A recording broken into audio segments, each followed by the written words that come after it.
Hello. కానమోకు కథావచనం మోహనవచనం పరిజ్ఞాన హితబాండం నిత్య చదువరి శ్రోతలకు ఆహ్వానం. నమస్కారం.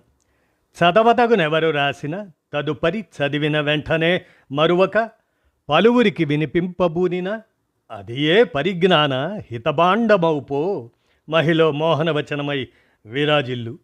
పరిజ్ఞాన హితబాండం లక్ష్యం ప్రతివారీ సమాచార హక్కు. ఆ స్ఫూర్తితోనే ఇప్పుడు కానమోకు కథావచనం మోహనవచనం సమకాలీన కథా సందేశం శీర్షికన పాణిని జన్నాభట్ల వారి విరచిత కథ ఖాళీలను పూరింపుము అనే దాన్ని ఇప్పుడు మన కానమోకు కథావచనం శ్రోతలకు మీ కానమోకు స్వరంలో వినిపిస్తాను, వినండి. ఖాళీలను పూరింపుము. ఇక కథలోకి ప్రవేశిద్దాం.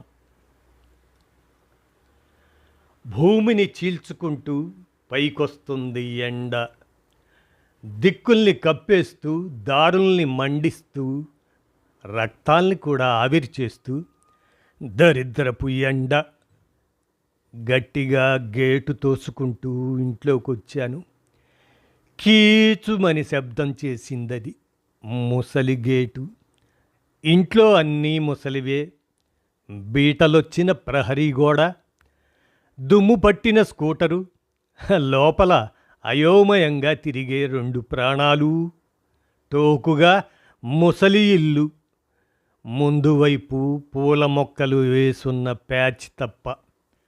హెడ్ మాస్టర్గా రిటైర్ అయిన తర్వాత ఆ 15 అడుగుల భూమే నా ప్రపంచంగా మారుతుందని ఇంతకు ముందెవరైనా అనుంటే పెద్దగా నవ్వేవాణ్ణేమో. గుత్తులు గుత్తులుగా వస్తున్న గులాబీల్ని చూస్తూ లోపలికెళ్లకుండా అలా నిలబడిపోయాను. ఏంటి ఒక్కళ్ళే వచ్చారు? శ్రీకర్గా ఆడేడి అంది శ్రీవిద్య హడావుడిగా బయటికొస్తూ. పాత చీర, నెరిసిన కొప్పు, చిన్న చిన్న ముడతలు పడున్న మొహం. పకోడీలేస్తున్న వాడి కోసం ఆ చివర ఫ్యాన్సీ కొట్టు దగ్గర ఆగాడా? తల అడ్డంగా ఊపాను నేను. ఏం చెప్పను. ఈమె ప్రపంచానికి, అసలు ప్రపంచానికి చాలా ఎడం. నేనెప్పటికీ కలపలేనంత. రాలేదు వాడు. రాడట. వదిలేయ్. ఏమైంది? ఏమంది ఆవిడ? కోపంగా మారింది స్వరం. వాడికేవో ఎగ్జామ్స్ అట, డిస్టర్బ్ అవుతాట ఇటు పంపితే. ఆయనేమనలేదా మరి? ఏమంటాడు? అసలేమైనా అననిస్తుందా? మహాతల్లి కావాలని చేస్తుంది. ఏదో ఉంది. అవును, జగదంబ మహాతల్లే. ఇప్పటికి తెలిసిందా నీకు? 2 నెలల నుంచి తిప్పుకుంటుంటే విసుక్కున్నాను. మన మనవణ్ణి మన దగ్గరికి పంపడానికి ఆవిడ పెత్తనమేంటండి? పోయిన కొడుకుతో పాటు మనవడి మీద అధికారం కూడా పోయింది. ఆమెకు అది చెప్పలేను. కాకపోతే ఎంత లేటుగా అర్థమైతే అంత మంచిది. ఏం చేద్దాం? లలితకి ఇంకోసారి ఫోన్ చేద్దామా? తను గట్టిగా చెప్తుందేమో వాళ్ళమ్మకి అన్నాను. అది పని చేయదని తెలిసిన ఆన్సర్లు దొరకని డెడ్ ఎండ్స్ని వెతకటం అలవాటైపోయింది నాకు. ఎటోకటు నడుస్తున్నాంలే అనే సాటిస్ఫాక్షనే తప్ప అదే ముఖ్యం.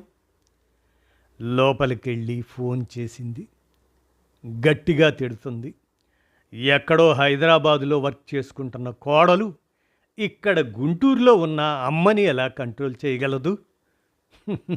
కొంతమందిని చేయగలరేమో కానీ జగదాంబ చెయ్యనిచ్చే రకం కాదు.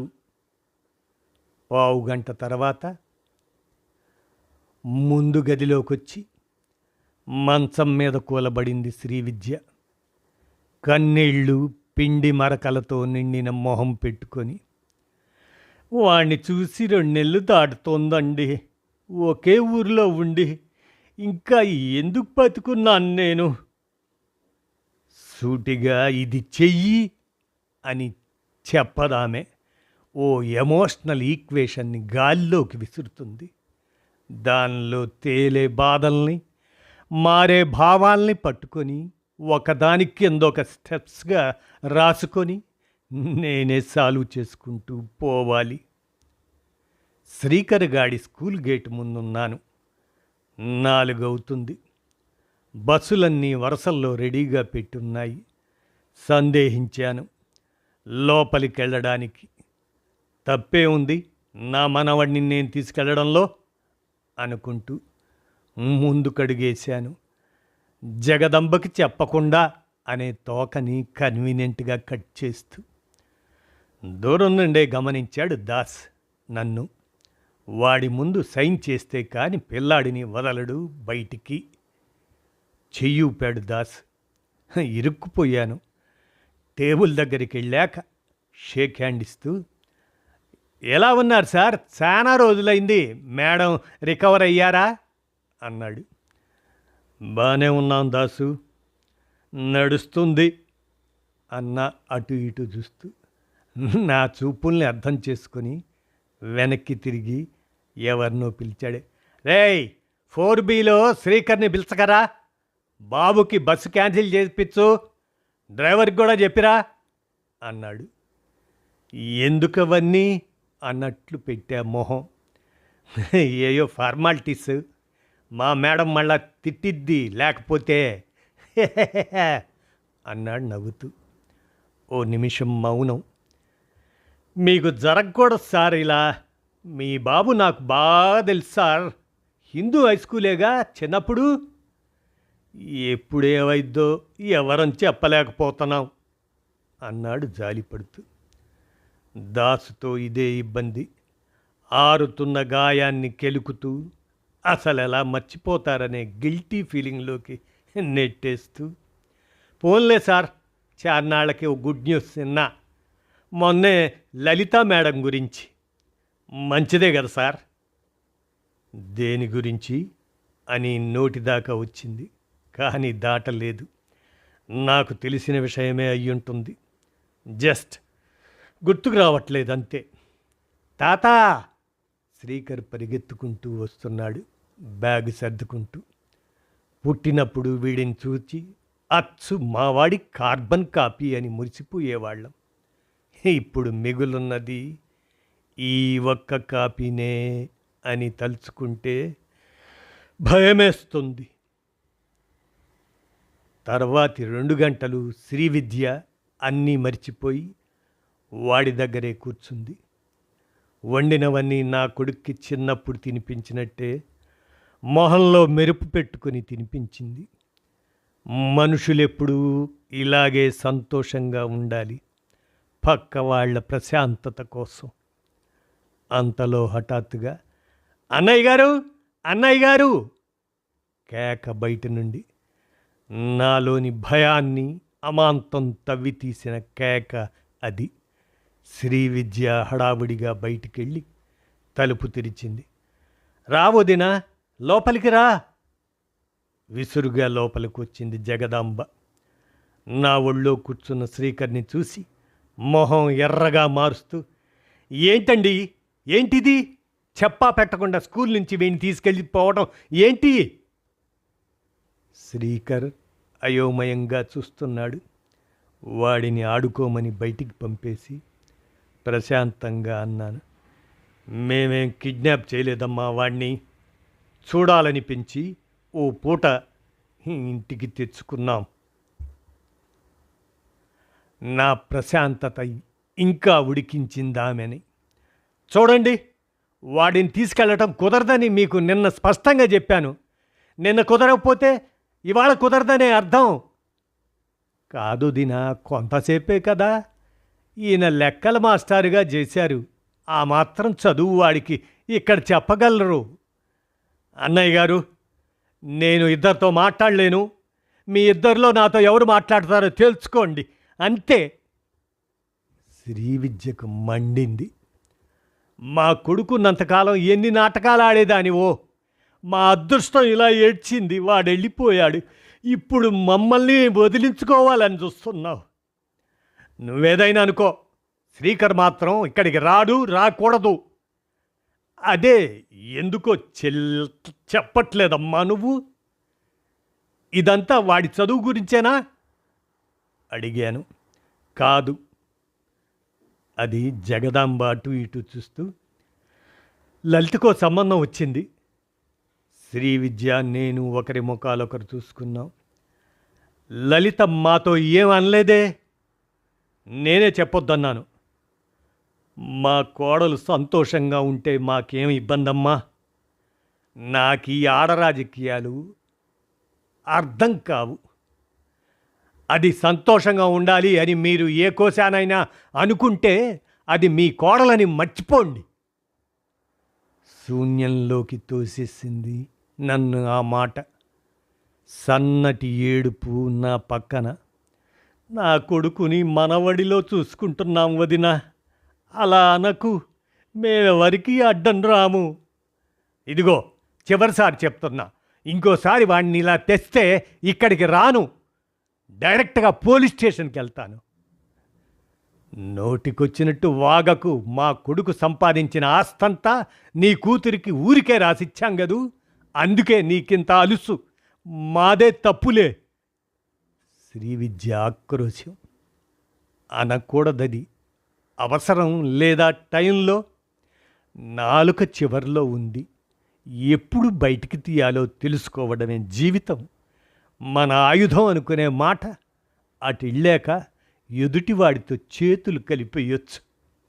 ఇవే నీ బుద్ధులు. ఇంకా బయట పెట్టలేదేంటా అనుకున్నా. ఓ నిమిషంలో మాట తిప్పేశావు. డబ్బు పడేసి అందరినీ కొనేద్దామనే. రేపు ఈ పాటికి నీ మొహాన కొట్టిస్తా. దాంతోనే అన్నీ అని విసురుగా గేటు వైపు నడుస్తుంది జగదాంబ. అమ్మా, దాని మాటలేం పట్టించుకోకు. ఏదో బాధలో. మాకిప్పుడు ఆస్తులు అక్కర్లేదు.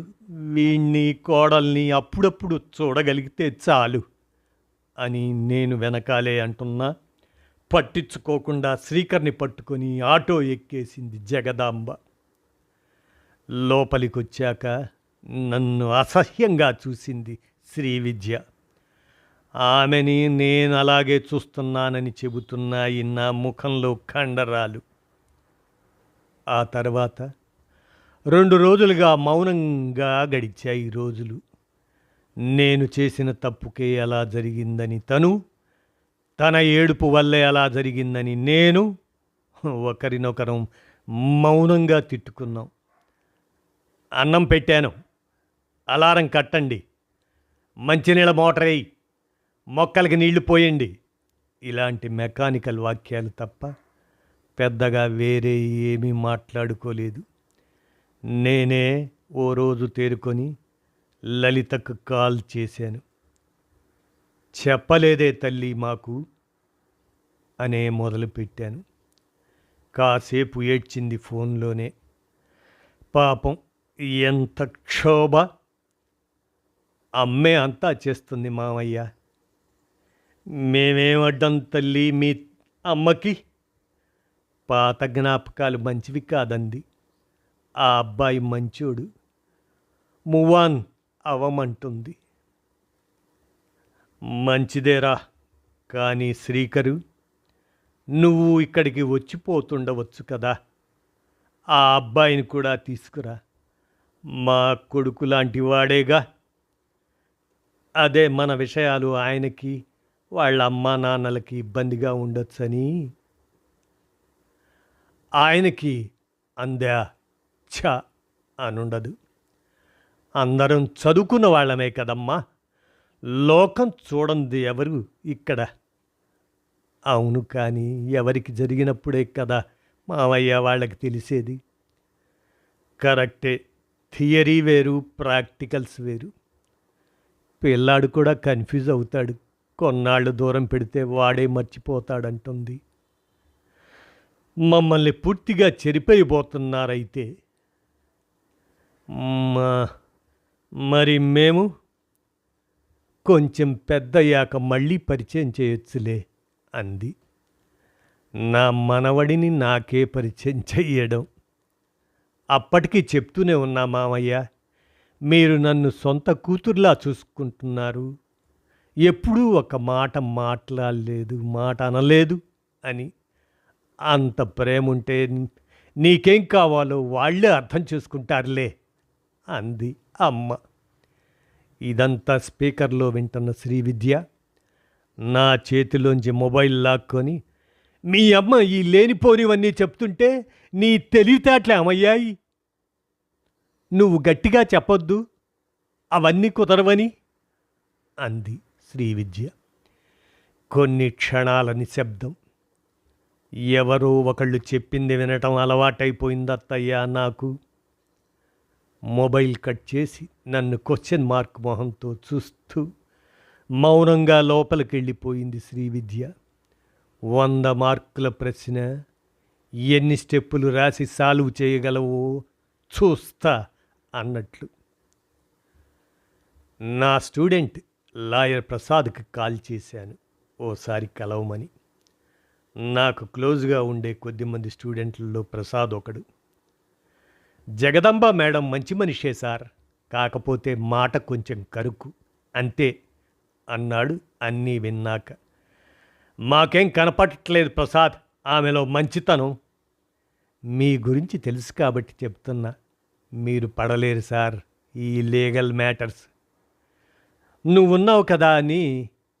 కరెక్టే, కానీ లా ప్రకారం తండ్రి పోయాక తల్లికే పూర్తి అధికారం ఉంటుంది పిల్లాడి మీద. అయితే ఏం చెయ్యలేమంటావా? బయటే సెటిల్ చేసుకోగలిగితే మంచిదంటున్నా. గొడవెందుకు? Sensitive matter. ఇక్కడ గొడవ మేమేం చేయట్లేదు. కొంచెం ఓపిక పట్టండి సార్, మీ కోడలు సెటిల్ అయ్యాక మళ్ళీ ట్రై చేద్దాం. కొంతమంది వాకింగ్ ఫ్రెండ్స్ని అడిగినా ఇలాంటి సమాధానాలే వచ్చాయి. ఇంట్లో శ్రీవిద్య పరిస్థితి బాగాలేదు, ఏది ఇష్టంగా తినదు, ఏది చూడదు, మాట్లాడదు. నా ఆన్సర్ పేపర్ మీద ఇంకా పెన్ను కూడా పెట్టలేదు నేను. జగదంబకే డైరెక్ట్గా కాల్ చేశాను ఓ వారం తర్వాత. నెలకోసారి కలిస్తే చాలమ్మా శ్రీకర్ వాళ్ళు, వాళ్ళకి రావటం కుదరకపోతే మేమైనా వెళ్తాం అన్న ఆశగా. ఇవేం బేరాలు కాదు అన్నయ్య గారు, కుదరదు అంతే. కొన్నాళ్ళకి మీరు మర్చిపోతారు. అసలు ఎవరికి ఇబ్బంది రానివ్వను. నా గురించి తెలుసు కదా. పాపం శ్రీవిద్య. మీ సంతోషాలు తప్ప ఆ పిల్ల సంగతి ఎవరికి పట్టదే. ఇక్కడ నేను తప్ప ఎవరు ఆలోచించట్లేదు దాని గురించి. నిట్టూర్చాను. నువ్వు నా పరిస్థితిలో ఉంటే ఏం చేసేదానివమ్మా అడిగా చివరిగా. నేనేం చెయ్యొద్దో చెబుతున్న వాళ్ళని నేనేం చెయ్యాలో చెప్పమని అడగటం. నేనే కనుక మీ ప్లేసులో ఉంటే ఈ పెళ్ళికి రాము, మమ్మల్ని చచ్చినా మీ ఇళ్ళకి పిలవద్దు అని తెగేసేదాన్ని అని ఫోన్ పెట్టేసింది. ఇంత దూరం వచ్చి హఠాత్తుగా ఆమె ముందాగిపోయాయి మా జీవితాలు. దిక్కులన్నింటినీ మూసేస్తున్న ఓ పెద్ద గోడలా కనిపిస్తుంది ఆమె. పెళ్లి రోజు ఎప్పుడో ఎక్కడో లలితే చెప్పింది.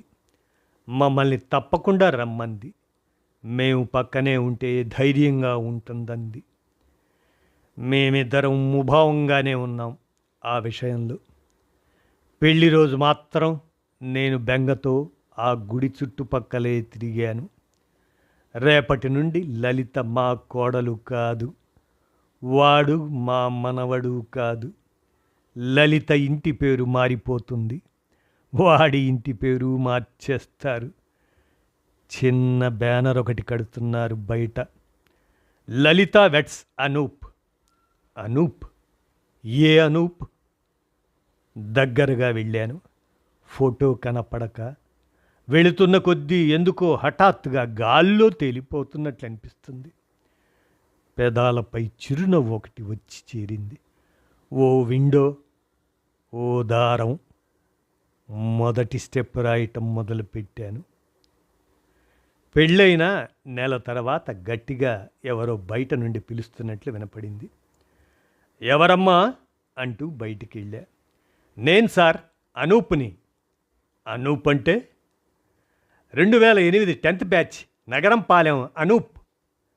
"ఆ, ఆ, ఆ, ఆ, అనూపువే. ఆ, ఆ, ఆ, ఆ. ఏవే ఎవరొచ్చారో చూడు" అన్న లోపలికి కేకేస్తూ. శ్రీవిద్య అనూపుని గుర్తుపట్టింది. ఎప్పుడో 10th క్లాస్ ట్యూషన్కి వచ్చేటప్పుడు చూశా. బాగా పెద్దవాడివైపోయావు అంది. ఆ రోజులు గుర్తు చేసుకున్నారు ఇద్దరూ కాసేపు. ఈ మధ్య మీ పోస్టులు చూస్తున్నా సార్ ఫేస్బుక్లో. బాగా ఇన్స్పిరేషనల్గా ఉంటున్నాయి అన్నాడు నా వైపు తిరిగి. ఏదో అప్పట్లో క్లాసులో మీకు చెప్పేవాడిని, ఇప్పుడు అందరికీ. మన ఓల్డ్ స్టూడెంట్స్ గ్రూపుల్లో కూడా బాగా యాక్టివ్ అయినట్టున్నారు. ఈ మధ్య ఆ ఫోన్లోనే ఉంటున్నారు ఈయన. ఇంట్లో పనుల్లో కొంచెం సాయం చేయమని చెప్పవయ్యా అన్నది లోపల నుండి శ్రీవిద్య. నవ్వాము ఇద్దరం. Happy teachers day sir, please. Sweet packet తీసి ఇచ్చాడు. అయ్యో, ఎందుకు ఇవన్నీ? ఇప్పటికే చాలా లేట్ అయింది సార్. స్కూల్ తర్వాత మళ్ళీ కలవలేదు నేను. ఇట్స్ ఓకే, రూలేం లేదుగా. వీలుని బట్టి నేనే వీలు చేసుకోవాలి సార్. సర్లే, ఇప్పుడు ఎక్కడ చేస్తున్నావు? బెంగళూరు. రీసెంట్గా మ్యారేజ్ అయింది. ఇక్కడి వాళ్ళే. తనని కూడా తెచ్చుంటే బాగుండేది. తేవచ్చులే. ఈ ఊరే అన్నావుగా. టీ ఇస్తారా? లోపలికి వచ్చి కూర్చో అని వంటింట్లోకి వెళ్ళా. చివరి స్టెప్. నా పేపర్ రాయటం కంప్లీట్ అయింది. నేను టీ వెచ్చబెట్టి తెచ్చేటప్పటికి అనూప్ హాల్లో గోడ మీద ఉన్న మా ఫ్యామిలీ ఫోటో వైపే తదేకంగా చూస్తున్నాడు. ఎవరు ఎవరు సార్? తడబడుతూ అడిగాడు. మావాడు, కోడలు, మనవడు. 6 నెలల క్రితం మావాడు యాక్సిడెంట్లో. Oh, I am sorry, very very sorry sir. మన చేతిలో ఏమీ లేదు అనూప్. కొన్ని దేవుడు లాక్కుంటాడు, ఇంకొన్ని మనుషులే లాక్కుంటున్నారు. ఏమైంది సార్? ఏం లేదులే. మేడంకి మనవడంటే పిచ్చి. కానీ ఆ అమ్మాయి ఇట్స్ ఓకే. వాళ్ళు ఎక్కడున్నా హ్యాపీగా ఉంటే చాలు. భలేవారు సార్. ప్రాబ్లమ్స్ ఎలా సాల్వ్ చేయాలో మాకు ఫస్ట్ నేర్పింది మీరే సార్. అలాంటిది మీరే డల్ అయితే ఎలా? ఉండండి, ఇప్పుడే వస్తా అని హడావుడిగా బయటికి వెళ్ళిపోయాడు అనూప్. నేను శ్రీవిద్య ఆశ్చర్యపోతూ చూస్తుండిపోయాం.